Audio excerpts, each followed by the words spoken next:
Right, welcome to the Fantasy Six Pack Hour. Week 1 fantasy football is here. We're watching a little bit of Eagles Cowboys right now. Sorry, AJ, I know you're like a half minute behind, but it is Cowboys 17, Eagles 14, right before the end of the first half here. I'm Joe Bond, founder of FantasySixPack.net. Over to my right on screen, AJ Applegarth. What's going on, man? What up? Pissed off What I didn't up? play Javante this week. But Yeah, we'll get to that one in a second. F them boys.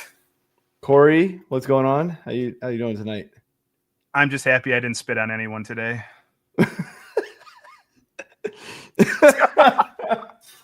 Let me turn this all the way up for you. Jalen Carter. All right. On that note, we'll be right back. Yeah. What?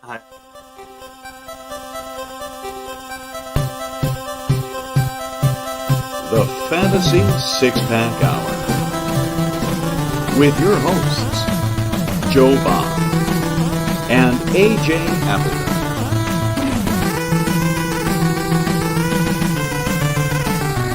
Touchdown!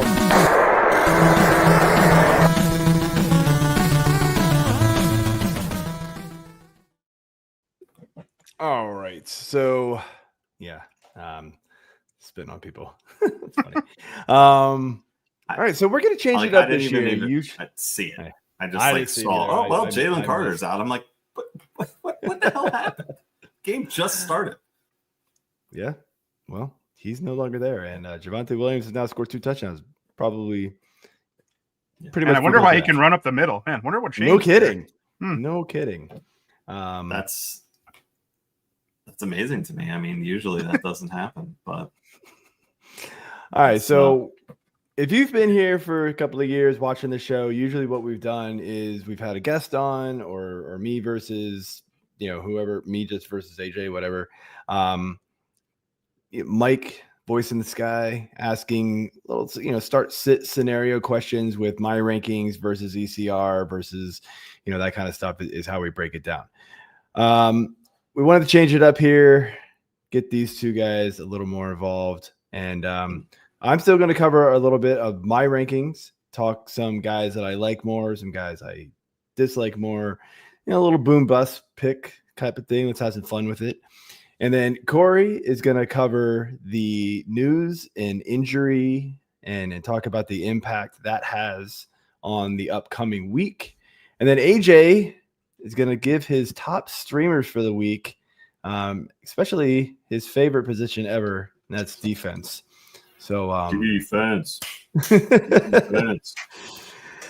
So I say we just roll right into it, guys. You guys, so I think they're gonna this first time we're doing this, so cut us a little slack. We're figuring it out on the fly here. We did not practice. So guys, I sent you my rankings versus ECR. And of course, this will change as the week goes on. Things will move up and down. More so other weeks than this one because we don't have as much injury news. It's week 1. So hopefully everybody we expect to play right now is playing. Anything that you guys are looking at here? I guess we'll just start with, you guys want to start with running backs or quarterbacks? I want to start with running backs because I find it interesting that on your I like them more column, you have both Miami running backs. I can get one, right? Devon Achane is +4, but Ollie Gordon is also +4. So is Ollie Gordon getting carries? Is Devon Achane going to be fully healthy? Where are we at here? Or do you just hate the Colts defense? I mean, I think it's a little bit of both. I do think because Achane was nursing an injury early on, they might cut his workload back just slightly. Gordon's going to get involved. I think Jalen Wright he passed him on the depth chart for sure. And not to mention, I think Jalen Wright's dealing with an injury himself. So he's hurt too. Yeah. So I think what it is, I mean, look, Gordon's 41 on my list. It's not like I'm recommending to start him. But I do think Achane's gonna ball out, man. Like the Colts defense is not good. I don't really think there's a lot of improvement this offseason in that defense. So I think Achane's gonna get a lot of work there. And then Gordon will spell him, and he'll get a little bit. It won't be much. Like what are we talking about? As running back 41, we're talking like 2.5 points. Like I don't know. This is really not a whole lot. So not expecting a lot there out of him, but yeah, he'll be the next man up there. Nice. Yeah, I mean that's pretty much what we've seen in drafts. It sounds like so. Look, another kind of surprising one that you had here was Najee Harris up +4, but Kendry Miller +5. Are you like anti Kamara now? No, I mean, again, you guys are picking guys, ranked 57 is kind of like whatever at that point. You're talking fractions of a point, at this point, separating these guys. I mean, Kendrick Miller is probably the number 2 there. That's pretty much what it comes down to. It's who's number 2 do you like more? Kendrick Miller or Ty Johnson, like whatever. And Ty Johnson's not even the number 2 there. So it's a bad example. He's just the next man up on this list here. All right, well then let's switch it up and go to Bucky. You got Bucky -4. Why the hate? Yeah.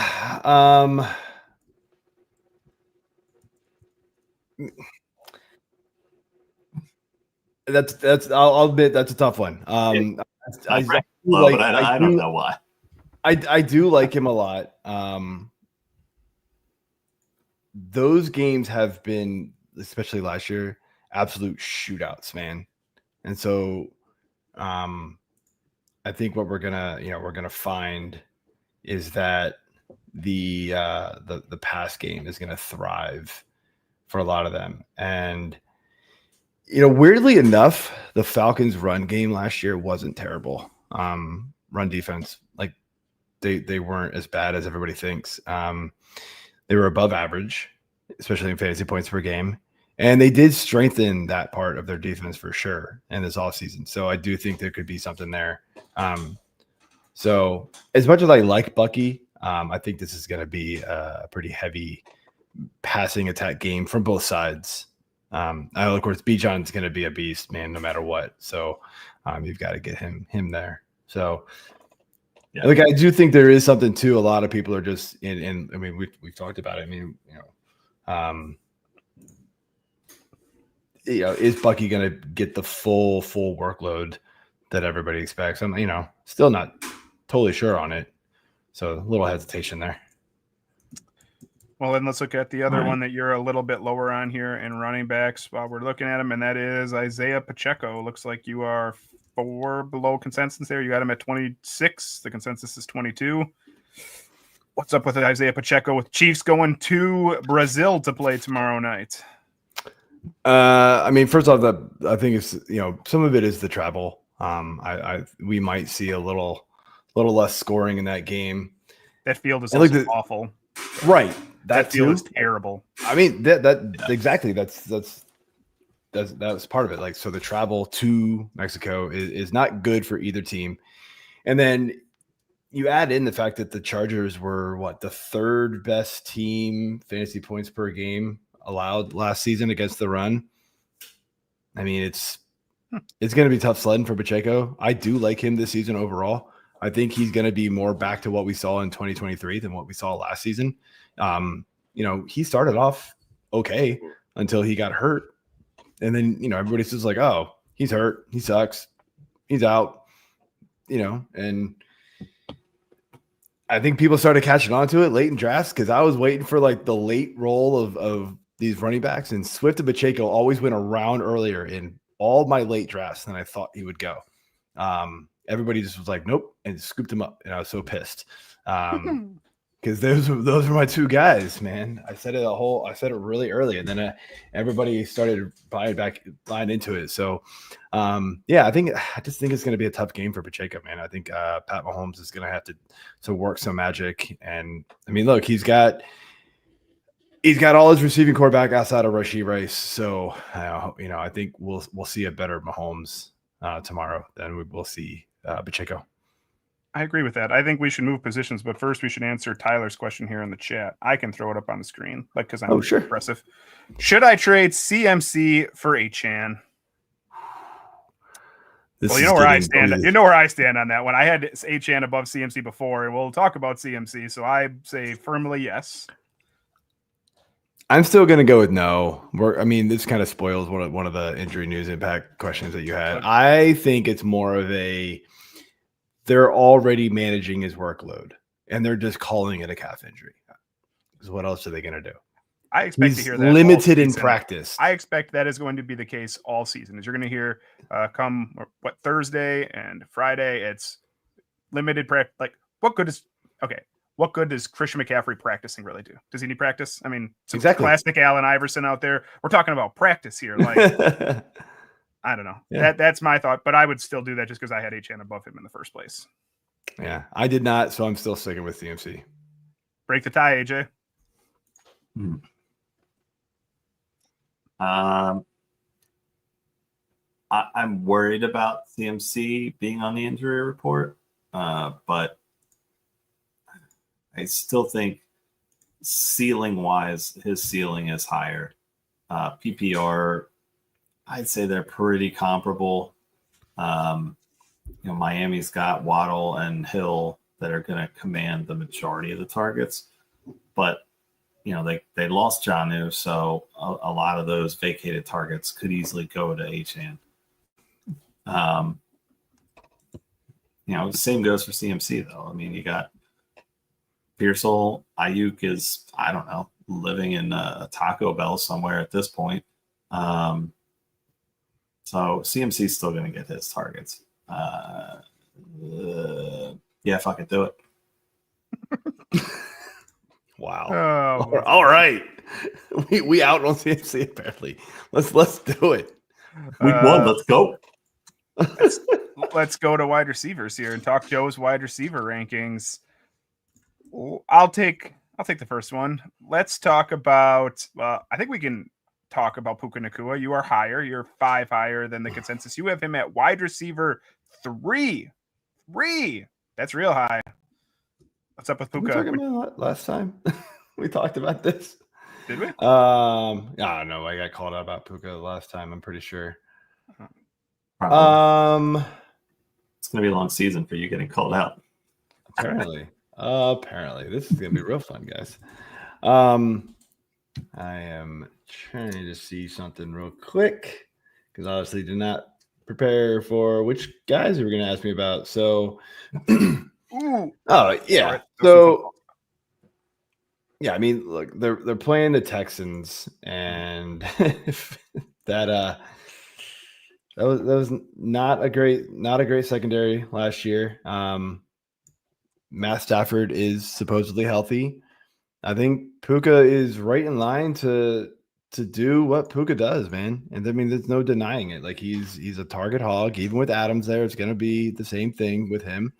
And so, yeah, I mean, I'm totally fine with it. I mean, like, you're kind of picking hairs here with, when you try to decide, which guy, and then, at the same time, you're looking at it too. Like the one thing the Texans were pretty good at last year was stopping the run, probably a little bit because their secondary was so bad. So everybody has passed on them, but still, they gave up the 4th fewest fantasy points per game to running backs. So it might be more of a Puka and Devontae Adams game than it will be a Kyren Williams game. So there we go. All right. Mm-hmm. I'm going to stick with the, guys that you like more. And Mike Evans, I get that, being 4 up. But you also have Emeka Egbuka 5 up, as 24th, where ECR's 29th. I mean, do you really think that this offense is going to just be passing the entire game? I mean, I already kind of said it. So I'm down on Bucky. I'm up on the passing game, right? And so boost both guys up. We saw, we've seen this Bucs offense be able to support 2-3 wide receivers at a time. So yeah, I don't have any doubt that this could happen. I mean, honestly, you could, if we had seen Ibuka do it, he probably would be higher. But still a rookie, you still want to see it and prove it first. So he sits there at 24 for me. Okay. Joe's improved so much in saying Emeka Egbuka's name. It's one of the greatest. Amazing. You guys called me out on it, and I practiced. I practice in the mirror, guys. I don't know if you know that. I'm just kidding. I understand. I just want to shout out how much better you've got at that. Not something I would like to see. Let's talk about somebody you're lower on here. I want to know why you are a hater on your own guy, Ricky Pearsall here. That's your dude. We've been hearing Ricky Pearsall for a while. You don't even have him as a startable wide receiver. You have him at 39. All day, every day. Ricky Pearsall. I know. I mean, you changed your middle name to Ricky. I mean, what's the deal?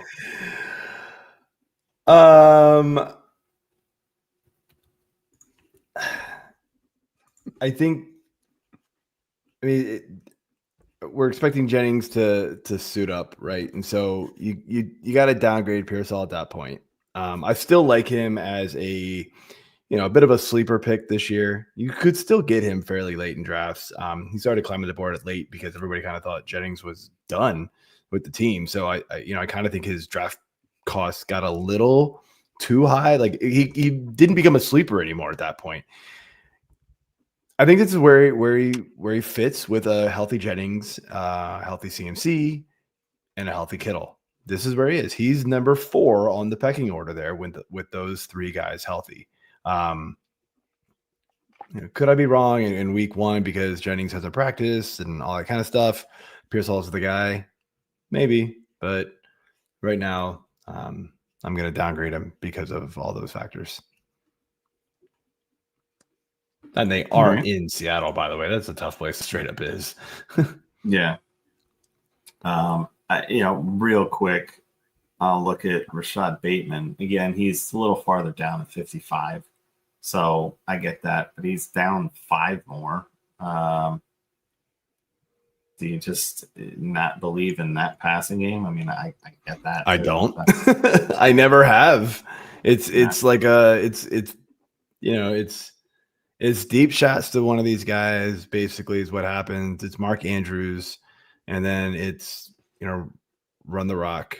That's how this offense goes. And so I just have a really tough time believing in a second receiver on that team.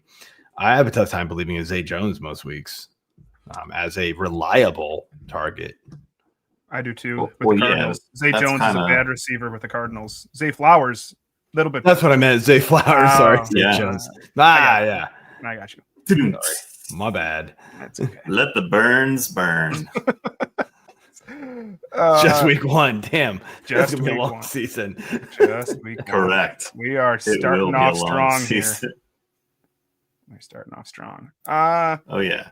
Just because this game is currently going, can we talk about just the fact that you're down on both the Cowboys receivers? Just a little bit, but you got CD from 3 down to 9 and Pickens from 31 to 35.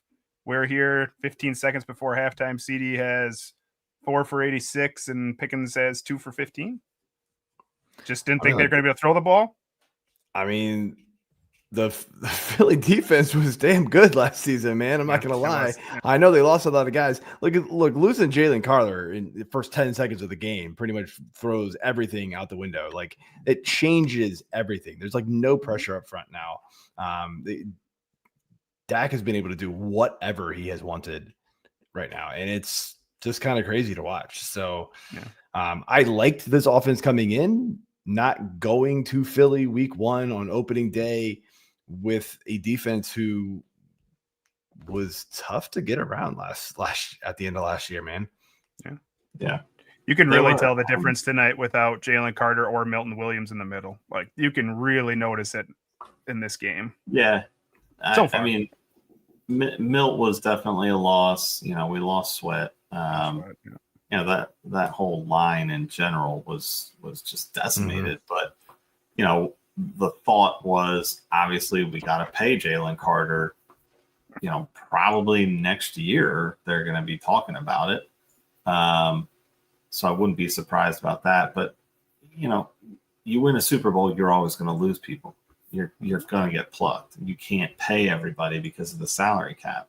So these things happen. But tonight, I mean, again, I benched Javonte Adams because it's my team. First of all, I don't want him scoring on him. Damn, can I call you out, Javonte Williams? I was gonna. Is Joe gonna take it on this one, or should I jump in and take this one too? Yeah, I'm not happy about it. So he's feeling it. Let's go to tight ends, but I don't know if there's a whole lot to talk about, especially on the ups. Joe's a little higher on Mark Andrews. He already explained that one. He doesn't like Bateman, and he loves every Tampa Bay Buccaneer apparently. So I don't know if we really have anybody to talk about. But on the hates, like Sam Laporta, just a little bit down. How about Colston Loveland though? You've got him like pretty far down there, 22. Just no interest at all until you see the Bears passing attack. A little bit. It's tough for me to know like what pecking order he is. Like where does he fall in that offense? They've got so many mouths to feed. Not to mention the Vikings were 23rd best against tight ends last year. So it's not going to be an easy road for him, this game either. I think he's a talented player, but rookie tight ends struggle a lot. They're not all going to be Brock Bowers or Sam Laporta.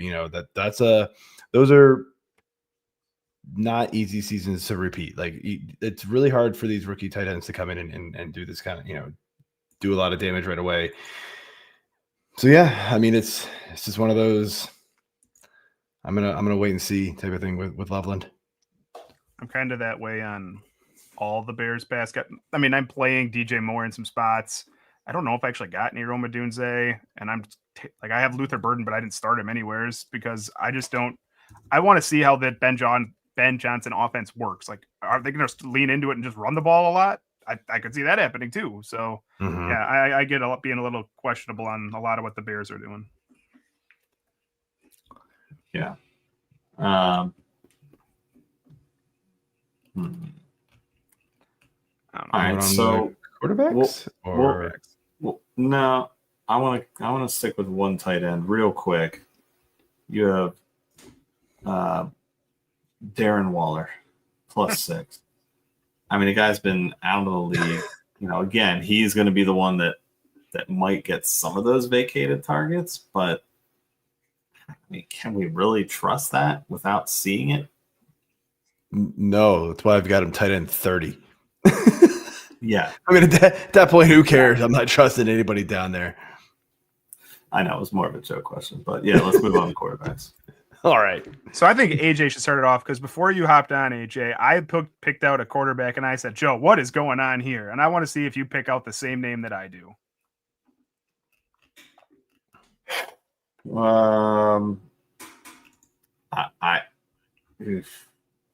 There's two that I think it could be. I'll go with the first one of Danny Dimes +8. There you go. That would be the one. Bullseye. Yeah. Bullseye. Yeah. It's he's a mobile rushing quarterback, man. He's gonna run the ball. Like he's not the greatest passer. We don't like Justin Fields, but hey, we're gonna rank him high. Daniel Jones can do similar things. It's not gonna be pretty. But QB 16 is not out of the realm of possibilities against a Miami defense that's not that great. No, they are definitely not great. No one's denying that. So, yeah, he's not going to be up there that high most, a lot of weeks, but it's. I don't know. It sounds like you're all in on him. So he's no longer the Giants. I'm all in, man. Let's go. As far as I'm concerned, Joe is basically tattooing Daniel Jones' name right now somewhere on his body, right? This is such a love. On the hater side, you're hating on my guy, Jordan Love. I have a lot of Jordan Love. You are a hater. He is ECR 13. Joe, 21. Hating. What's up? It's a run first offense, first off. And I mean, it's going to be, man. Aaron Jones, not Aaron. It's on the Minnesota Vikings. That was on the Minnesota Vikings. My bad. It's wrong. Oh, it's been a week, man. I've been up till like 1 a.m. every week. Every day Every this week. week. Wow. Every week, yeah, exactly, man. I'm having a rough day. It shows, man. buddy. It shows. It does show. It does show. Yeah. So I don't know. I'm just the pass the pass catchers there did not wow me last year. We're now dealing with Jaden Reed with a Jones fracture, and he's like going to try to play through it. Yeah, have fun with that. So we're trusting rookie, Matthew Golden to come in and be the savior. Maybe I don't know. It just doesn't feel like something that I really want to trust. The Lions weren't a great defense last year, but they also got decimated by injuries. And so I think it's a little unfair to put their like season ending total on how they played really well early on. And then they just got absolutely destroyed by injuries, and everybody could do whatever they wanted on them, it felt like. And so I think they're going to get a little bit back to how they were playing earlier in the year last season. And again, we saw a lot of it last year with the Packers, and I think they're going to stick with giving a lot of work to Josh Jacobs. I could see it. I also think part of it was the Packers played on that terrible field down in Brazil last year, and Jordan Love hurt his hamstring, his knee, and they had to play Malik Willis. I think they want to be more balanced, but I do see what you're coming off with there. I'm a little more optimistic on it, I think. Yeah. AJ, anything else with Joe? No, I mean, I just looking at these, the other guy that I was going to possibly guess was Caleb Williams, but no, nothing really overly surprising, I feel like.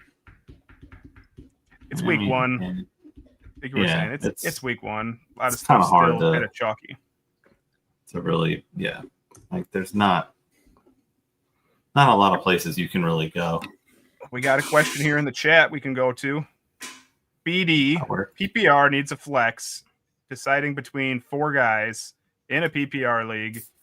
We have Romeo Doubs for the Green Bay Packers, Braylon Allen, the running back for the New York Jets, Zach Ertz, the tight end for the Washington Commanders, or K. Dotton, the tight end, which Joe loves every Tampa Bay Buccaneer.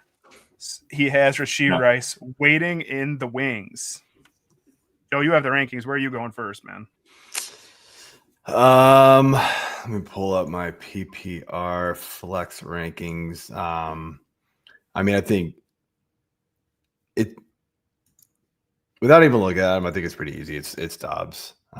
As much as I don't love the passing offense for this, like it's hard for me to start a tight end over him and a running back who we hope is going to split enough time with his starter in that offense, who just lost a tremendous offensive lineman, by the way. So that's a rough one. Those aren't great flex options. I'm not gonna lie. I hope that's a deep league, because you need to not have 2 tight ends if that's your flex options. Go find somebody else. Not gonna lie. Just drop Otten or Ertz. Pick one and go pick up somebody else as a dart throw, and hope to God that they are your flex until Rashee Rice comes back. Because that's looking rough. I would probably do. Yeah. I would probably do Dubs too. That'd probably be the one I would choose. I mean, yeah, I can get behind the Dobbs, but I would go Zach Ertz. Call me you're just hoping with Ertz. Homer. You're just hoping for touchdowns. You're hoping for touchdowns, obviously, but I mean, I still think he's going to get plenty of targets season long from Daniels. You know, they had a really good rapport last year, and I just don't see that changing. You know, the rest of the receivers on Washington are okay. They're just guys though. Like aside from McLaurin, you know, week to week, you're not like crooning to go get this guy and play him instead. You know, Ertz is probably the second leading target share guy for receiver, tight end. Like it, BD. Yep, I agree with Take that. my one advice. Too. Go get Malik Washington. That's my guy. That's my late pickup in all these ones. Yeah. One more question here from Jacob Ander with the CMC news, which we'll get to in a second. Making a trade where he is sending, he got an offer, sending Kyler Murray, Christian McCaffrey, and Sutton, the receiver for the Denver Broncos, for Drake May, my guy Devon Achane, and Devontae Adams, should he pull the trigger. Okay, so let's go position by position. I think we all like Kyler more than Drake May. Yes. Am I wrong on that? Yeah. Yeah.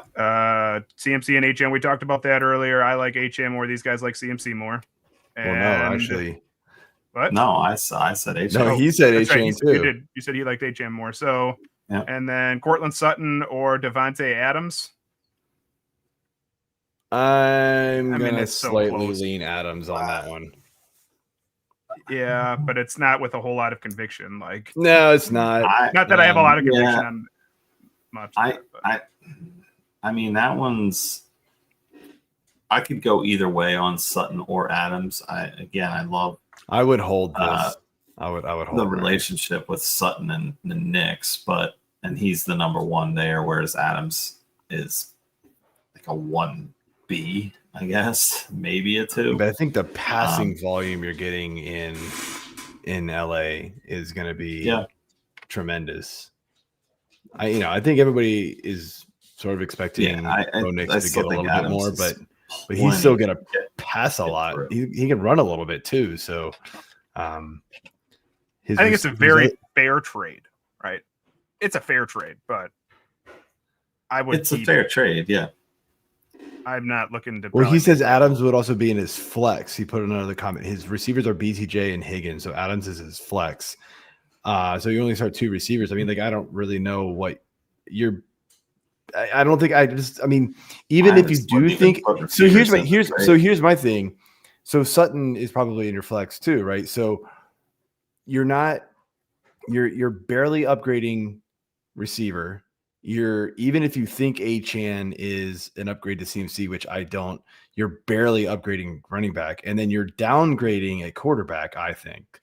And I think the difference in quarterback is bigger than the difference between the two of those running backs and receivers that you'd be upgrading combined. I agree with that. The running so back I would hold Kyler. They're pretty even. Mm-hmm.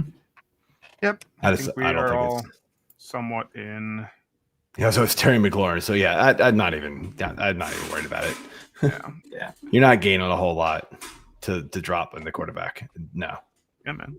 Yeah, guys, keep throwing the questions in there. We will keep talking them up if you guys got more questions here. But I think we're gonna move to some news.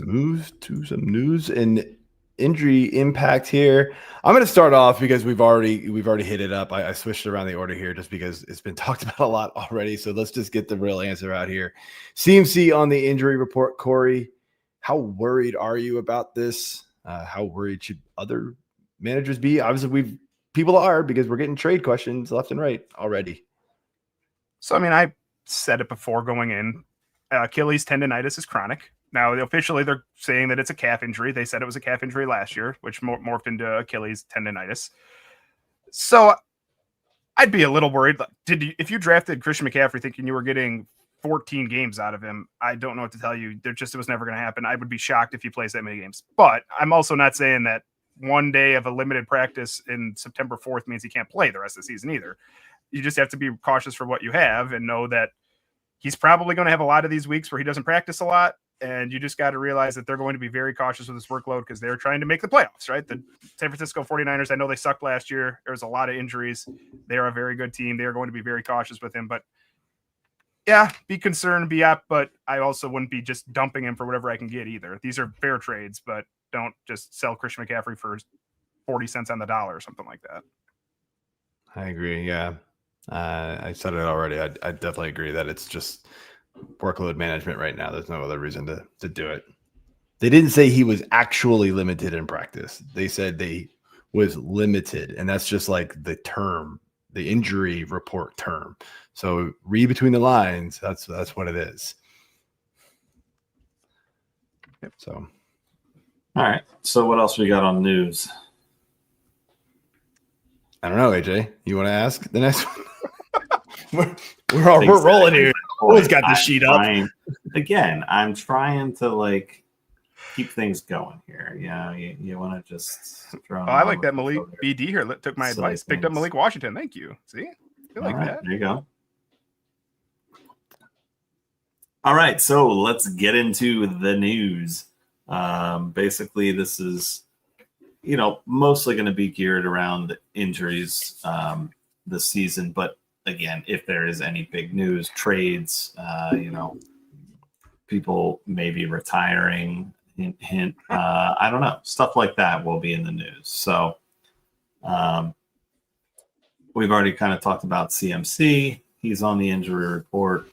You got Najee Harris, you got Gabe Davis is in this news category. We got a lot of different guys here. So, Joe, why don't you start us off with, I'll take it. Let's go with Najee. So he's gonna play week 1. He's got, his eyesight back apparently.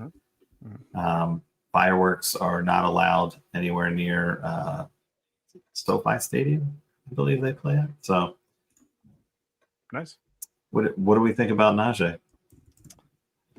I think, this is a guy who, yes, he has a long track record of being successful in the league, but he's switching teams and he's coming off of, I don't know if he's officially practiced yet. I think he had some limited practice. I don't think he's had a full practice yet, but I'm not expecting a whole lot week 1. I saw Joe was higher on him in the rankings, but it was still outside the top 40. So if I can avoid playing Najee Harris week 1, I'm going to avoid it until I'm still optimistic on the season. I hope this eye injury is gone. We'll get some practice out of him and I'm fine using him, but I don't want to use him right away. Okay. Yeah, I would say I tend to agree there. And they've already announced Hampton as the starter. So there you go. Yeah. AJ already mentioned Gabe Davis, been kind of shuffled around this offseason. It feels like the last couple of seasons. Now back with his old team from a few years ago. Gabe Davis back with Buffalo. Feels like this is slot receiver number 12 for them every year. I don't know what to do. What do we do with Gabe Davis, man? Does it matter? No, it just makes even more confusion for the Buffalo wide receiver depth chart. I think I'm still cool with Keon Coleman. I think I'm even rolling him in a couple spots as a flex play week 1. I like Keon Coleman, and Khalil Shakir's fine. But after that, Josh Ballmer, Elijah Moore, Gabe Davis, Curtis Samuel. I mean, flip a coin. I don't know how they're going to use them. No, I have no idea which one's going to be the third receiver in that offense. I don't know how anybody could. No. So, and they're going to want to run the ball. So I think you could probably just ignore all of them at this point. Because when they get inside the red zone, Josh Allen had 16 rushing touchdowns and James Cook had 18 or something like that. They're not even going to pass the ball when they get in the red zone if they can avoid it. So pass on everybody not named Khalil Shakir and Keon Coleman. Agreed. Yeah, I mean, Gabe Davis might be this year's Deontay Johnson with all these moves. So looking at tight end here, what's that? I said at least he's got a team right now. That's true. That is true. Isaiah Likely is now out for week 1 with a broken bone in his foot. I mean, Likely's a nice, trade-in for Andrews if Andrews gets injured, but with Likely out for week 1, how worried are you about his prospects moving forward? So we've known that he was unlikely to play in week 1 because I mean, this was early in training camp when he broke his foot and he had to have some type of a surgery. I don't remember what it was called, but he had some type of surgery on that foot. We knew he was not going to play, but I was never taking him anyways. I said, even I don't want a backup tight end, even if one as talented as likely is. I think he'll be okay, but again, does that mean probably you're not likely using him till week 4? I don't think. Even if he jumped into practice next week, I'm not trusting him to play for a while until we gets caught up to speed. So I'd be fine dropping him if I drafted him and just trying to roll because you certainly can't be starting him. And then like Joe said, I don't really want a lot of backup tight ends on my team. So I'd be fine dropping him and picking up a more high upside wide receiver or running back at this point. Yeah, I agree with that. I mean, I likely, but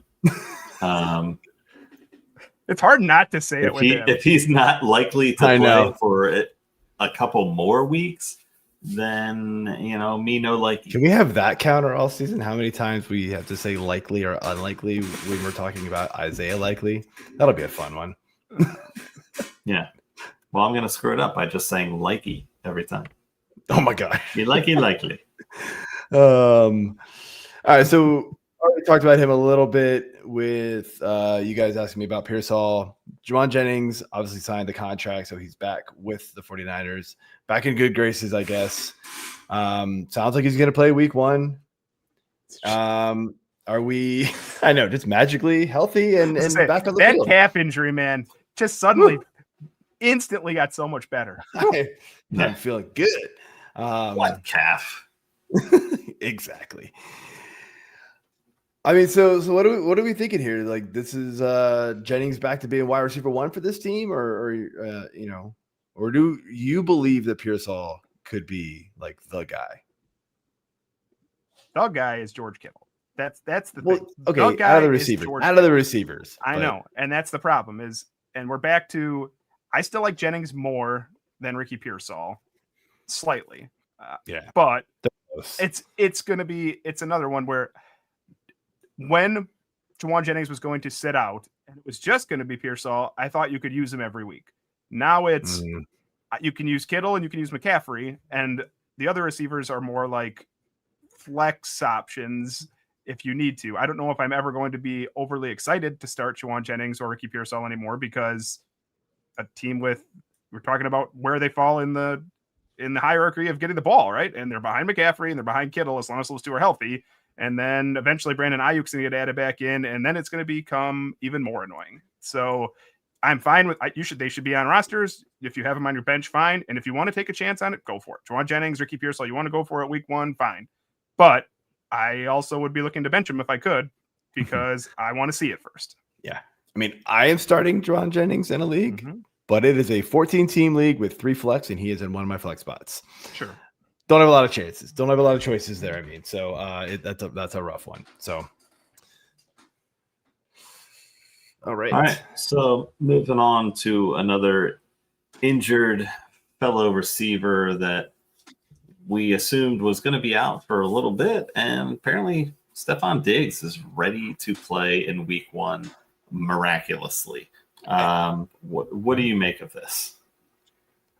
I feel like you were the one that was most optimistic on it, AJ, on Stephon Diggs. I didn't take him anywhere because I thought he was going to sit the first 4 weeks. I did not take him in a single draft. So congrats to you, because I didn't take him, but I did think he was going to play because he didn't.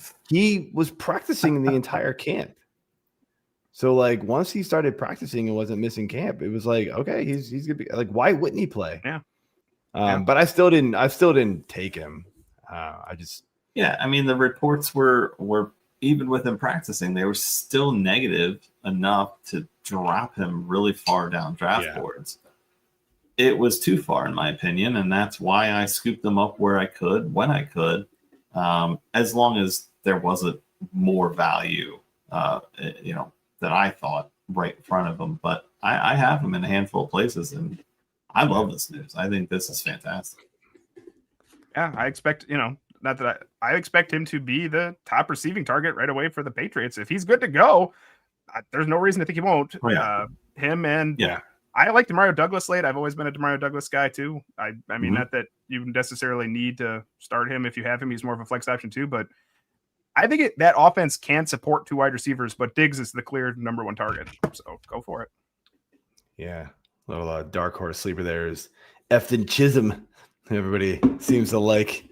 Do you remember us talking about Efton Chisholm last week, Joe?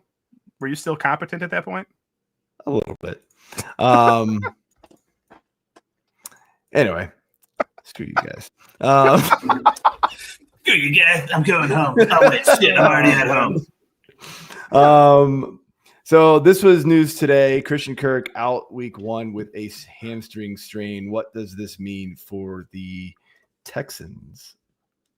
So I didn't even see that. I assume this happened at practice because there was no reporting of this happened, and it must have just happened. It just popped in. Yeah. So, we still got Nico there, and then you've got the rookies, and both the Iowa State rookies, the Jaden Higgins and Jalen Noel, and then they still have former Iowa State wide receiver Xavier Hutchinson. So you got the 3 Iowa State guys there, 2 of them rookies.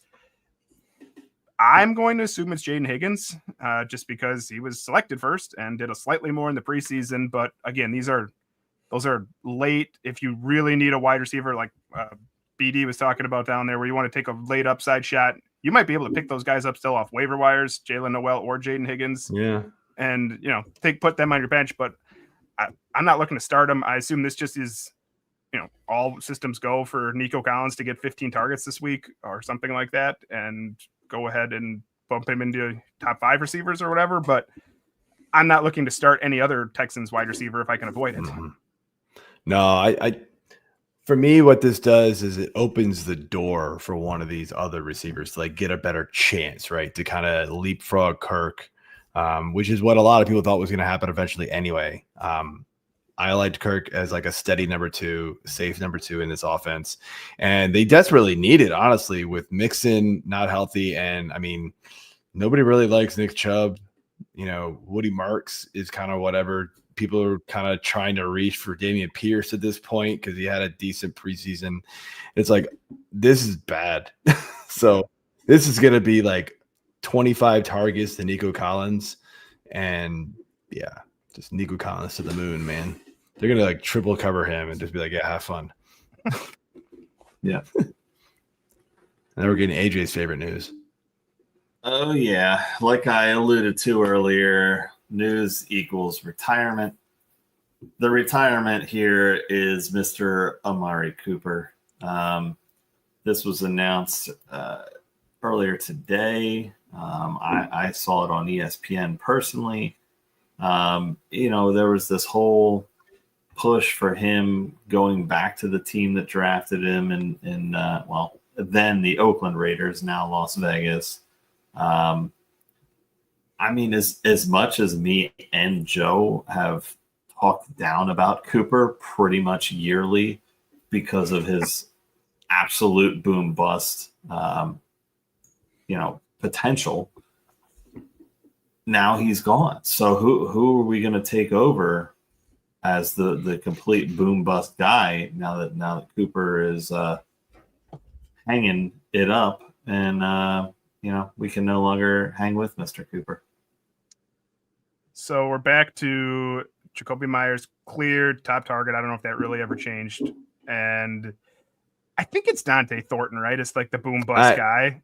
It's just this 6'5" guys that run like gazelles don't grow on trees. So I don't know if I would want to start him again, but another one, if you have a spot on your roster because you got somebody going on injured reserve or whatever to start the season, sure, put him on your bench and see what happens. I think Trey Tucker's safer, but that's in a 4 catches for 41 yards a week type of thing. If you want that, but if you told me Dante Thornton had 2 catches for 83 yards and a touchdown, I'd say it's possible. He's really big and he can run fast. But Geno Smith quarterbacks or Geno Smith wide receivers, I don't know. Just Brock Bowers and Jacoby Myers again, the only ones I want to start, really. Yeah, I kind of wonder if this was the they brought in Cooper right after Myers was hey, trade me, and then when Vegas realized, Myers realized hey, I'm not getting traded, I'm here, and Vegas probably went to Cooper and be like, "Hey, man, we're gonna cut you." He was like, "Wait, let me save face and retire." Like, It's good of a guess as any. they could have probably. Wait a minute, guys. You're not getting a fast one over on me. Thanks for the money. I'm out. All right, we got a quick question here. Yep. Oh, yeah. Go You for want me it. to pull it up? All right, so we got BD over here. Would you trade Pearsall for Igbuka? Ooh, that's a good tough one. I would Hmm. probably do that. Yes. Yeah, I think I just- would too. If I felt I more like Pearsall confident a in lot, Chris but- Godwin, I would say no, but I don't feel confident in Chris Godwin right now, so I would do that. But that is very close. Yeah, it's almost like in 4 weeks we're gonna regret that. But I think we got to get there first, man. Like that's kind of my thought process. Is like let's just take Igbuka and just see what he can do. Like, I mean, what happens if he just blows up, right? Like, what do they do with all three of these guys? Yeah, I mean, and I think he's more wild. likely, and I think he's more likely to blow up than Pearsall. Oh yeah. I think he's more likely. I think Pearsall, even if IU comes back and Christian McCaffrey stays healthy all year, George Kittle stays healthy all year, and they still have Javon Jennings, I think he's still usable in a flex opportunity where Igbuka could be top 20 wide receiver if he just locks in. So I think that's why I would do that. But And look, we already know he's at least locked into number 3 because McMillan's gone. Yep. So there you go. I would do it.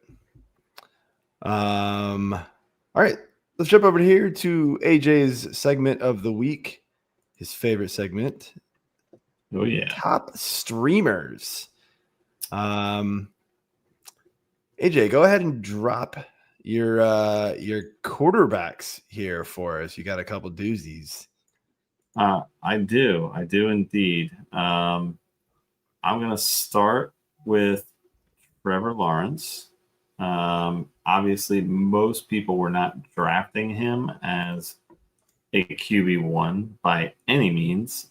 He was easily your backup, not somebody that you're really looking to start, on a week-to-week basis. So, sorry, let's scroll down a thing. But Lawrence has quite a juicy matchup this week, and I think he's absolutely worth a start. Again, this is more these guys I'm talking about, not more are backup guys. So I would think this is more for like super flex is kind of what I'm considering for right now. Since it's week 1, we haven't really seen anything. But I would absolutely throw Lawrence in as a super flex play. He's solid. He's got BTJ. He's got a new fun weapon in Hunter. So I'm excited to see what he can do there. Carolina, not really good. No. In general. Defenses in history last season. So, yeah, there you go. Yeah. It promised you it didn't get much better. No. Just to let you know, he is QB 11 on my list. Lawrence is for this week. So yeah. I'm 100% in with you, man. Carolina gave up a ton of yards last year. They were actually, they're kind of in the middle of the pack actually, but I just think that there's too many weapons there, too much fun for Lawrence to have.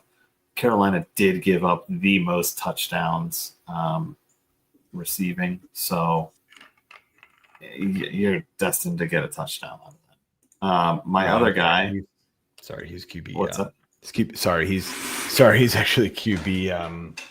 What is that? He's actually QB 11. My bad. Is that what I said before? That is what you said before. Dude, that's exactly what I said before. I'm sorry. Is there 10 here, but he's 11 over here on my sheet? I don't know. Something's all messed up. I've got him at 11. I'm out of practice. But wait, no. Shit, I'm Hmm. so bad at this. I've got him at 11. That's all I heard from that. But the other guy I have here, even though I asked the question about him, is Danny Dimes. I am I'm on Joe's money spending train here for getting Danny Dimes out there. My reasoning is because Indianapolis sucks. They're going to be behind.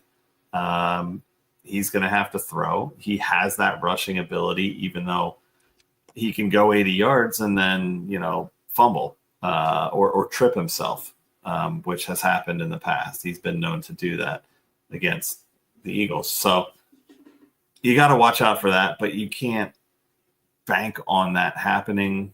If the guy you're playing starts Dimes, you want to have him as a potential second guy.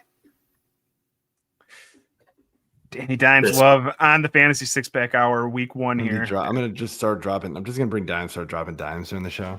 That's cool. Just always going to drop Danny Dimes every show. There's nothing wrong with dropping Danny Dimes. You heard it here first, because that's what we do with him. We drop him. True. See? After week 1, eventually, yes, he's gone. Highly dropped guy. Let's see here. Moving on to the RB position, the position that everyone wants to know about as far as players that AJ likes that you could perhaps stream week 1. Who you got, my friend? Oof. I mean, the first guy I have here, maybe it's obvious, maybe not, but you likely drafted him as a later RB2 or possibly like a hero running back 2 and or flex guy. But that's Aaron Jones Sr. Minnesota's going up against Chicago this year. Last year, Jones had 40 carries for 192 yards. That's an average of 4.8 for those of you not wanting to do the math that quick. 2 touchdowns against Chicago. Don't worry. The surprising part, he can read. Yes, I can read. Me no math well. 5. The downside is actually I'm okay at math. He only had 5 receptions for 43 yards against Chicago. So that I could see going up some. But yeah, I mean, why not? He's currently the clear leader in that running back room. He can be a dual threat. He's likely, Isaiah, going to use some touches to Jordan Mason. But week 1, he's the guy. He's the one you want. So I would have no problem throwing him in a flex or even starting him as your RB2. If you have some other, super high value flex guys. Next guy. Can I just break in with some update from the game here? So after actually looking decent, sure. Miles Sanders with like a 49-yard rush fumbles the ball to solidify Javonte Williams on the field. I was just going to solidify what happened. Javonte Williams. I was like, wait, Miles Sanders isn't on the Eagles anymore, Corey. What the hell are you talking? Oh, no, he's not. Right. But he had a couple good runs, and then he coughs up the rock in the red zone, and now Javonte is more solidified. And he's done. Shocker. This is my surprised face. Exactly. All right. So the next guy I have here is the 2-headed monster of New York, and that would be the Giants. Tyrone Tracy and Cam Skadabo, because, why not? Sorry, Joe, but Washington, not good against the run last year. They were actually pretty terrible. When it came to middle of the pack, 13th most points allowed. Still terrible. Pretty, I wasn't saying it was great, but it's not as bad as you're making it sound to be. It's not. They're terrible. This is going to be a surprise game for the Giants. They're going to come out swinging. They're going to be hitting hard against your Washington Commodores. So I think you can get away with starting these guys. That's right. I said it. You probably didn't hear it here first, but I said it. I think these guys are flex worthy. I wouldn't go as far as pushing them into one of your RB 1 or 2 slots, but they're definitely flex worthy. I think they can get some yardage. I do like Tracy in this game. Scatabo, I'm a little wait and see on. He's definitely I'm a little wait and see on. He's definitely back end of flex territory for me at best. I want to see something from him first. Yeah. I mean, as long as Tracy, for me, Scatabo was more the receiving side of it, because that's where I was thinking the Commanders are super bad. No, actually, they're not. I had that wrong too. Well, bad. Well, yeah, still middle of the pack. They gave up a lot of yards. This reminds me of the meme, like, you know, the girl will be like, yeah, no. That's AJ right now going, they're bad. Well, actually, no, they're still bad. Yeah. Exactly. Yeah, that was you right It's right Danny Dimes is 11. T-Law is 11, but no. T-Law is 11. I resorted my thing and I saw him move, and then I was like, oh wait, crap, no, he's still 11. That was stupid. Never mind. I think it was just people around him moved. He just stayed in the same spot. That's like the optical illusion of. All right, I found it. I found what I was looking for. The Commanders, aka Commodores, aka Commies, gave up the third highest yards per carry for rushers at 4.8. So that's where I was going with that. Tracy would fall into that category, but I do think Scatabo is going to get some good passing opportunities. And we are now in a weather delay in this game, so that's lightning. All right, that'll be fun. Cool. I see everybody walking off the field, and I'm like, did they do this between the third and fourth quarter? I don't. It's a new college. It's a new thing now. They call it the third quarter break. It's just like even though there's where still. They break off in between this is fun.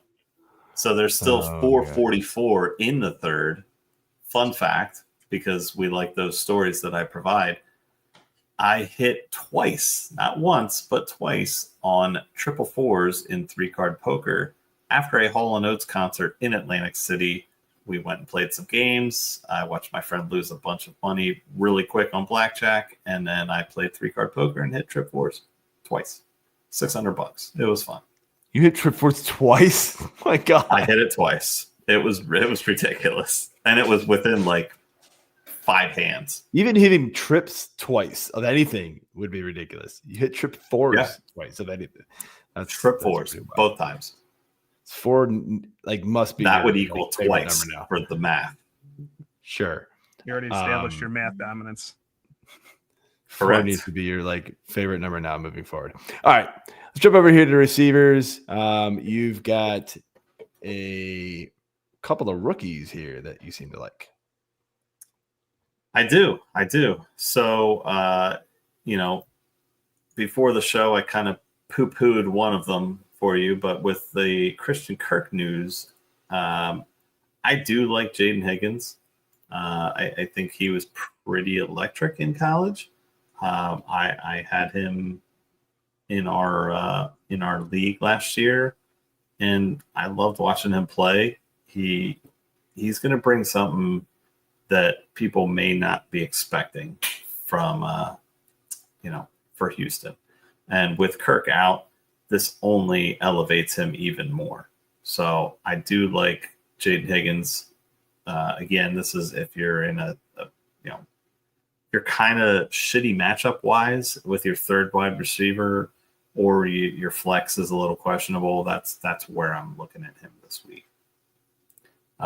Next guy up here, though, is a fan favorite from all of us, and that is Ted McMillan. You've got the Jaguars. I would think anybody that drafted him is starting him, but okay.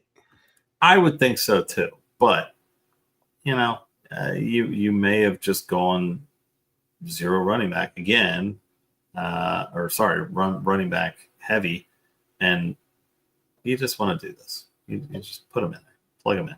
No, you were right the first time. If you go zero RB, Ted McMillan might be like exactly. I was just seeing if you're paying attention. I'm not sure. Are you paying attention? I am. I just talked about Ted McMillan, so okay. I know where I'm at. Well, we're at don't. the tight ends here. Speaking of where we're at, we are at the tight end position where AJ has one streamer for us. Yeah, and one of these guys may come back at me and say I'm stupid because this guy's not a streamer. You drafted him, you're starting him, but I'm going with Dalton Kincaid. Absolutely not. Exactly. Kincaid, you want to feel like he should be the leader of targets in this Buffalo offense. Yes, Allen is a lot of rushing and still a lot of passing, though. He's the MVP. He's coming back. He's going to have a strong year again. And I think Kincaid is going to really benefit from that. They're going up against Baltimore. Baltimore not that good against receiving. I think Kincaid can make this happen. So I wanted at the very end of the draft cycle to start liking Kincaid more. And then I saw that he was on the field for like not even 60% of the snaps last season. Like if we can get that number to like 75, then I'm starting to get back in because there's some other stuff there that looks pretty good. We just need him on the field more. So if he comes out and he does that, then I'm fully on board with this. And I think he's like a top 10 tight end, but I just need him on the field more. Yeah.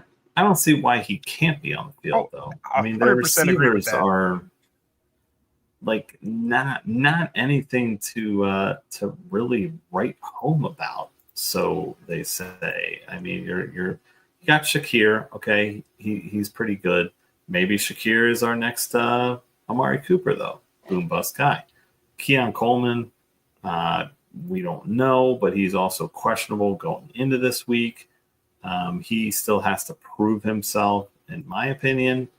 Didn't really have a lot of opportunity last year to do it.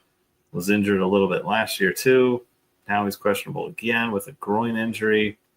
I blame his girlfriend. Josh Palmer, who I do like. He's coming in. New scheme, though. Not sure what he's going to do. Same with Elijah Moore. And Curtis Samuel, been there, done that. Not exciting. Yeah, we're done. So Kincaid has to be on the field more. I agree with you. He has to be on the field. By the way, I'm going to piss off Dave Eddy big time. My next Amari Cooper boom bust guy is Jamison Williams. He's going to be awesome some weeks, and he's going to be really bad off and on. That was Amari Cooper. That's what pissed me off about him. That's Jamison Williams. This is why I can't draft him. He will finish like wide receiver 25, 20, probably wide receiver 20. He will outdo his ADP. And I told Dave that.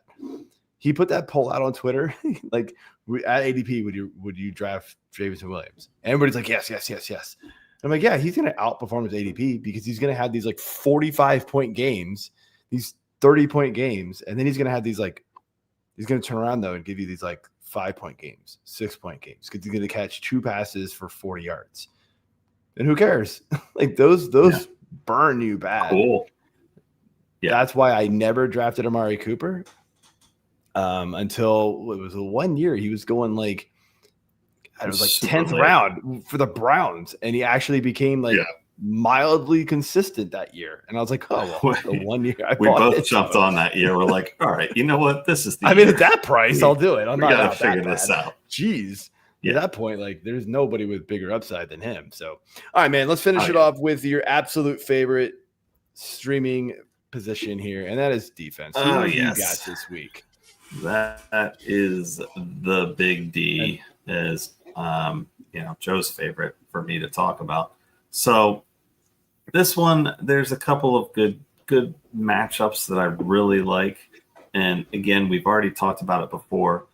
What you want to do with your drafts, if you couldn't care less about the defensive side of things and you just waste your last pick on them, these are the teams you should have picked. If you didn't, and that would be A, the Cardinals at New Orleans, K, New Orleans, kind of a tougher place to play, but it's a dome. The Cardinals head coach, obviously former Eagles defensive coordinator. This is a defensive minded team. New Orleans sucks. Not worried about that one. I love the Cardinals this week. I could say the Bengals over Cleveland because that's, it makes sense because Cleveland sucks. They don't rock. Sorry, Drew Carey. But no, I don't want to go there. So my other that's a solid one, man. Yeah, Arizona's the leader of the pack. The next in line, potentially the Patriots. Las Vegas obviously just lost Amari Cooper, so who knows what they they're had for going a while. to do at this Like point. 3 days, it felt like they could be so out of sorts from this loss that they don't know what to do against the Patriots. But no, I do like the Patriots because they brought in their former players, a head coach again, defensive mind. I'm excited to see what their defense can do this year. They have a very favorable schedule this year in general. So this might be a team to pick up and hold. Me, I love holding, 6, maybe 7 defenses at every bench spot. Everybody keeps joking. Do not take his advice on that one. No, but week 3. That was last year. I like New England though. They have a favorable schedule. Yeah, so I was going to tag on to this for you just because over on Fantasy Six Pack we do something called the Defense Stream-O-Matic every week, and it is phenomenal. We compile a bunch of data and it formulates out like who the best defenses will be. We put roster percentages and start percentages from Yahoo on there. Cardinals came out with the number 2 score of the week, only behind the Broncos, who are 100% owned, so you cannot get them. Yep. Cardinals, as of Wednesday, were 44% rostered. I'm guessing that it's gone up. I didn't update it today. A little busy getting ready for the start of the season, unfortunately.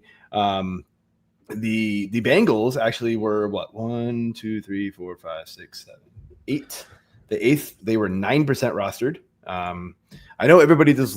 That's a tough one. I sort of get it. Like the Bengals are just bad, and like bad defense is going to be bad no matter who you play. So I kind of get not starting that one. I was a little shocked to see them be that high in the formula, but it's not 100% right, but it is very accurate. I use this thing all the time to pick defenses, and we even put it in the Fantasy Pros accuracy challenge. Keith, this is all Keith would just do it and then just stick whatever it spit out, put it in just to see how it did. He finished number 1 year. And he was top 5 almost every other year that he used it. It was great. The Patriots were 3 spots behind that at number 11, I think is what that means. I math too.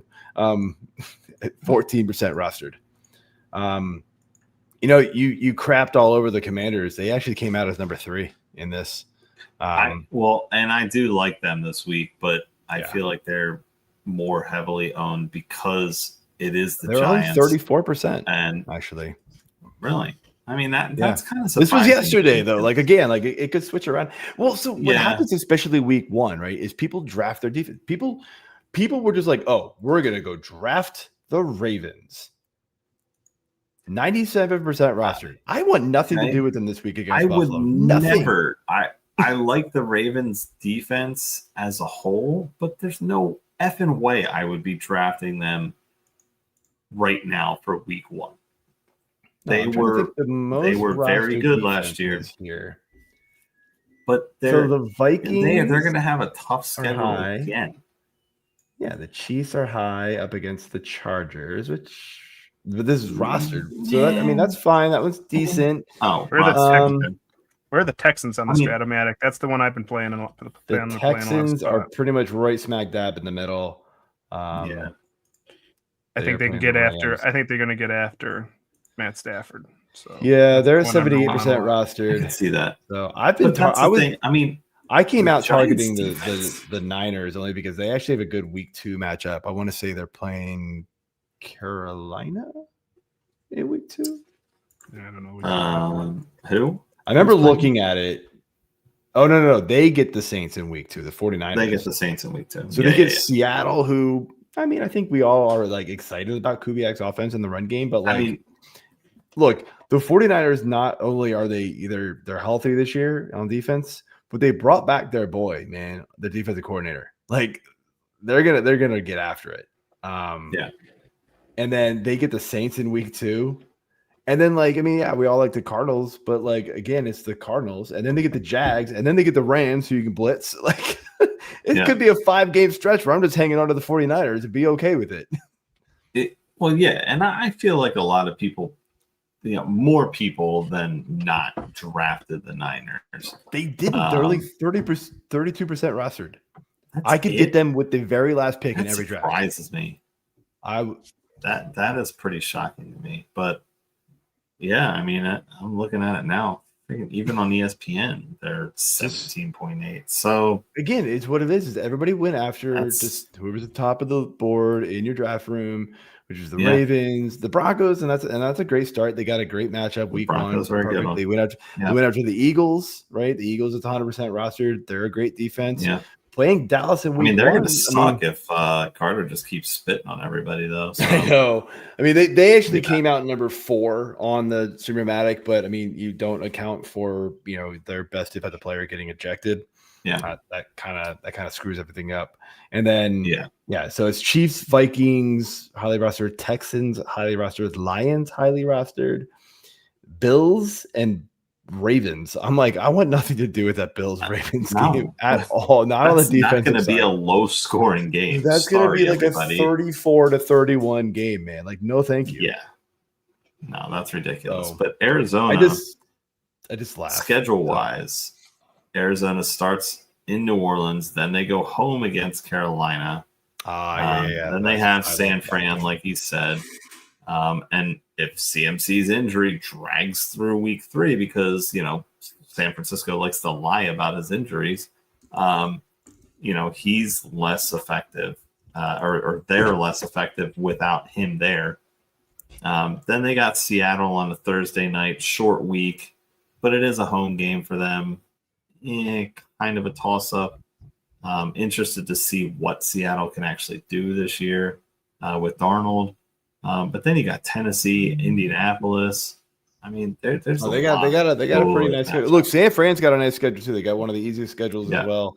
I think my problem with Arizona, which is why I picked, and I know the matchups are actually better for Arizona than they are San Fran. My problem is Arizona's defense isn't good. They're really not. They're just not. Defensive-minded head coach, all this, but they still need better talent. They're just not a good defense. Really come together. They're not quite as bad as Cincy, but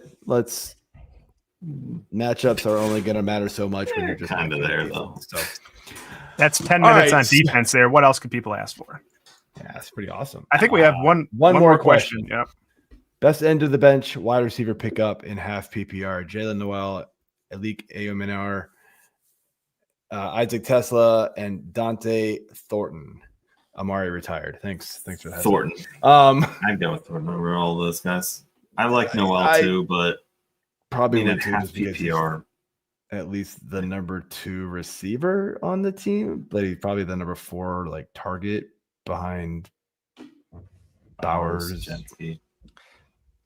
That's why I'm going to say Alec Ayominar. I'm not so sure that he doesn't start. I'm not so sure that he doesn't start across from Calvin Ridley. Yeah. You think he passed Lockett? You think he passed Lockett? It's close. I think it's going to be Lockett. Dude, it might be, it's gonna be Lockett. But I'm not saying that there is at least a chance. There's no chance the rest of those guys are number 2. I mean, he's going to be an edge guy. Lockett's always been more of a slot receiver. Like, that's where he succeeds. I still think he's going to have value there. But, yeah, I could definitely see Ayominar. I mean, these are all dart throws, man. It's really just kind of, whatever you feel best with. I'm a little bit of a, I like Thornton's upside. Might be a little safer, but it's still not. I mean, we still don't really know what that offense is going to look like. Sadly enough, I actually think we like Oakland's better or Vegas is better. My bad. Still on the Oakland train here. My bad, guys. Yeah. And go back to last week's show to see what I think of Tesla. So. All right. That's it for week 1, everybody. Thanks for hanging out with us. We'll iron out the wrinkles in this one a little bit as the season goes on. New format for us, but if you're still hanging around, hit that subscribe button, hit that like button, leave those comments. We'd love to hear from you. Jump on over to fantasy6pack.net. Our all access memberships are still there. Look, the season doesn't end after the draft. There's still a lot to go. Waiver wires. Corey does the deepest waiver wire article in the industry. 25 extra guys behind the paywall at least every week, plus the 6 freebies that you get there. We got the Discord with all of us there. My award-winning rankings, plus all the rest of the crew, which do a phenomenal job. I think we had 3 of us in the top 25 last year, so that's pretty good. And that's, we've had a couple of guys in the top 15 every single year, it feels like. So we do a pretty good job over there. So F6P Pods saves you 15%, and that's all I got. All I have to say is, yes, the season definitely does not end after draft season, because the actual season is here for what you drafted.